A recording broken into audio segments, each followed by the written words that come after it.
పడ్డాను. అయ్యో నా తమ్ముడి అప్పయ్య నాయుడు ఏడుస్తున్నాడు. నా తండ్రి ఇంటిలో లేడా? నా తల్లి ఇంటిలో లేదా? ఓ చిన్నమ్మ రవణమ్మ ఏ చోట ఉన్నావు? తమ్ముడు ఏడుస్తున్నాడు. నానా నాయుడు అని పిలుస్తూ ఎవరు నాకు సమాధానం చెప్తలేరే. ఆ యొక్క ఇల్లంతా వెతికారని ఎక్కడ ఉంచినా కానీ ఎవరు చదవలేదు. నా తమ్ముడు అప్పయ్య నాయుడు ఏడుస్తూ ఏడుస్తూ ఆ ఏడు దర్వాజా దాటి వస్తున్నాడు. తమ్ముడు ఎత్తుకున్నాను. తమ్ముడా అప్పయ్య నాయుడు, ఆ రోజు నిన్ను చూడడానికి వస్తే చిన్నమ్మ నన్ను బాధ పెట్టినాది. కన్న తండ్రి కన్న బిడ్డను చూడకుండా కాళ్ళ మీద పడితే కనికరం లేకుండా కాళ్ళ కాందని నాడు. ఆ భగవంతుడు నిన్ను చూసేయడానికి ఈ రోజు ఆ భగవంతుడు నా పైన కరుణ తెలిసినాడు. తమ్ముడా అప్పయ్య నాయుడని ఏడు చేడు తమ్ముని ఎదురాహంతూ అద్దుకున్నాను. అయ్యా ఏడవగురా అప్పయ్య ఏడవగురా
మా తల్లి లక్ష్మీదేవి తడిపే స్వర్గం అంది నాది. మా తల్లి పెట్టే 7 వార నగలు మీ చేతికి ఇస్తున్నారు తండ్రి. 7 కొడుకులు నేను ఒక్కదాని బిడ్డని. అది కాక మా చిన్నమ్మ పుట్టిన అప్పయ్య నాయుడు సుధా మరి నా తోడ పుట్ట తమ్ముడి కంటే విన్నగా.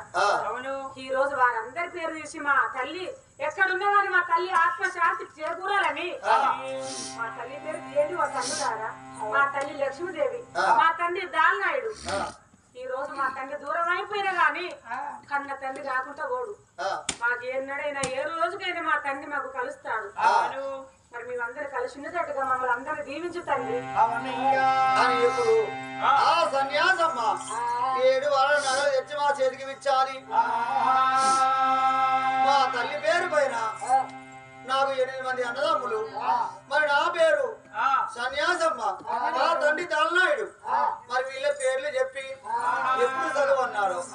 మరి 8 మంది అన్నదమ్ముల పేరు చెప్పాము. తల్లి ధననాయని పేరు చెప్పాము.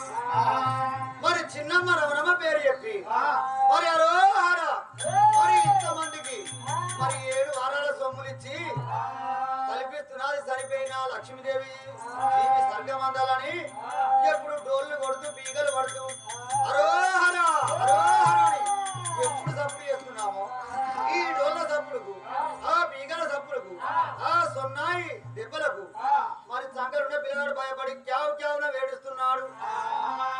ఈ ఏడ్చాడి వాళ్ళని ఎవరు చూస్తున్నారు? మంచి నీళ్ళు పట్టుకొని రావగానే ఇక్కడ గంగిరెల్ల ఆట ఉన్నది. ఈ ఆట చూసామని చూడగానే ఇక్కడ నా కొడుకు వేసిన సత్యం వినొస్తున్నదే. నా కొడుకునే పడుకోబెట్టాను, ఇక్కడికి నా కొడుకు ఎలా వస్తాడు అది చూడగానే సన్నాచమ్మ చేతిలో నా కొడుకు ఉన్నాడు. అయ్యో పాపిస్త్రీ బాబా కర్మగారు నా కొడుకుని చేత పట్టారే. నా కొడుకు ప్రాణం పోవడం, నా ప్రాణం పోవడం, నా భర్త ప్రాణం పోవడం తెలియదాను. గుడి చెట్టు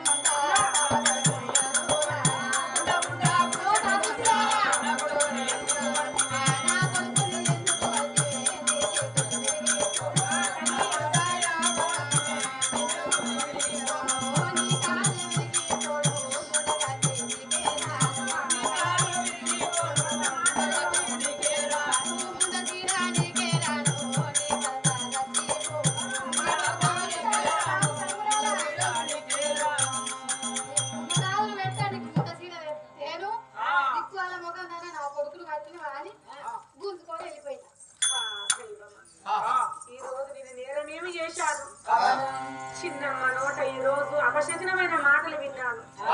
దీర్ఘ సుమంగళి భవాన్ని దీవించే నా తల్లి ఈ రోజు ముత్తైదు రాలని మురిసి పడుతున్నావా? చీర అనంత తమ్ముడు ఎప్పుడు వస్తుందని ఇక నా చిన్నమ్మ పలకరించిన నా తల్లి లక్ష్మీదేవి ఉంటే ఈ రోజు ఇలాంటి మాటలు నాతో మాట్లాడుతున్నా. ఊరెళ్ళ సాగనంటే నా తల్లి దూరం అయిపోయినాది కాబట్టే ఇలాంటి మాటలు నాకు ఈ రోజు వచ్చినాడు. పరమేశ్వర ఎవరికి ఎవరైతాను, చివరికి ఎవరు మనకు తోడైతారు. ఆ భగవంతుడా నా బ్రతుకు ఎంత చేస్తే అయినా అట్టింటి వాళ్ళు ఎన్ని మాటలన్నా గాని మాకు ఎలాంటి బాధ అనిపించేది. ఇంటి వాళ్ళు ఒక మాట మాట్లాడితే పెద్దలు చచ్చిపోయేంత దుఃఖం వస్తారు. నేను ఎన్నాళ్ళని నా తల్లిగారింట్లో ఉండాలి. ఒకనాడు తండ్రి నా తండ్రే కదా నీ చిన్నమ్మ వద్దకు వెళ్ళిపోతే ఇలాంటి మాటలంటే మా అన్నతో చెప్తే మా అన్న బాధపడతాడు. అయినా ఇక నా అత్తగారింటికి వెళ్ళాలి. నేను నా తల్లిగారింటిలో ఇంత మాత్రం ఉండకూడదు అనుకున్నాను. హడావిడిగా ఇంటికి చేరుకున్నాను. నా అన్నయ్య మేఘసునగర వేరవేనాడే. నా అన్న వచ్చేసరికి ఎవరితో పలకరించకుండా ఈ మూలకున్న గదిలో ఉంటానని గడ్డి శాపాన్ని కింద వరుసుకున్నాను. నీరుతో నాగుతూ ఆ భగవంతుని మరి తలుపులు వేసి ఏమని ప్రార్థిస్తున్నాను. ఈ ఊళ్ళో ఎవరు వచ్చినా అది కాక నా వదినమ్మ నా 6 అన్నదమ్ములు వచ్చిన తలుపుల పైన హస్తాలు వేస్తే రాకూడదు. నా అన్నయ్య వీరాజునుడు ధర్మమూర్తి మేఘసునగరం వేరవైన నా అన్నయ్య రామినాయుడు వచ్చి తలుపుల పైన హస్తాలు వేస్తున్న తలుపులు రావాలని ఆ భగవంతుని వేడుకున్నాను. గడ్డి శాపన పీట పడుచుకొని ఆ భగవంతుని ఇలా వేడుకుతున్నాను. కరుణ చూపుమా గోరామ కళ్యాణ రామ రామ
సాయంకాలము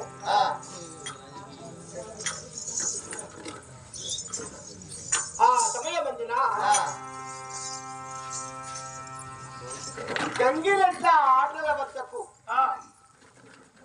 వెళ్ళొద్దు అనగా ఆడబిడ్డ అని వదిలే పాపమ్మ చెప్పిన మాటలు వినకుంటూ 7 వరాల నగలు ధరించి గంగిరెడ్ల ఆటకు వెళ్ళింది. ఆడబిడ్డ తిరిగి రాలి ఎక్కడ వెళ్ళాలి అని ఆ వదిలే పాపమ్మ గారు అందరితో వాడకట్టు తరగతితో పలకరించగా వచ్చిందమ్మ గారు మీరు చూడలేదమ్మా ఎక్కడికి వెళ్ళాదు అందరూ పలకరించారంట. అడుగుంటి బాయిని ఊరంతా గాలింపి చివరికి వాళ్ళ ఇంటికి చేరుకొని అన్ని గదులలో వెతికినా కానీ ఆడబిడ్డ సన్యాసమ్మ దొరకలేదు. కంటికి కాన రాలేదు. ఆ దేవతల రూముల స్థలముకు చేరవస్తే తలుపులు బంధించున్నావి ఎవడవ సప్పులు కొట్టినా ప్రధాని వాళ్ళ పిలిచి తలుపులను గడ్డ పారులతో గుద్దినా కూడా ఆ ఊడిపోవటం లేదట. రోకళ్ళతో కొట్టినా కూడా ఊడిపోవటం లేదట. తలుపుగా బంధించిన తలుపు బంధించినట్టే ఉన్నది. ఆడబిడ్డ సన్యాసమ్మ ఈ రూములే ఉన్నది అని ఉత్తరము రాసి మేకాసు పట్టణంలో నేను ఉన్నాను రామనాయుడను. మీ చెల్లె మేకాసురములో ఉన్న రామనాయుడికి నీ చెల్లె సన్యాసమ్మ కనబడటం లేదు అయ్యా వేగ్రముగా రమ్మని ఉత్తరము రాసి పంపించాను. ఏమిటి నా చెల్లె సన్యాసికి బాధ వచ్చనా? నా తండ్రి పగద వచ్చనా? నా బిడ్డ తల్లి పగద వచ్చనా? నా చెల్లె భక్తులు ఆగం చేసిన చెల్లెకి ఉన్న వాడి కలిగనా దేవ రామ రామ దేవ రామ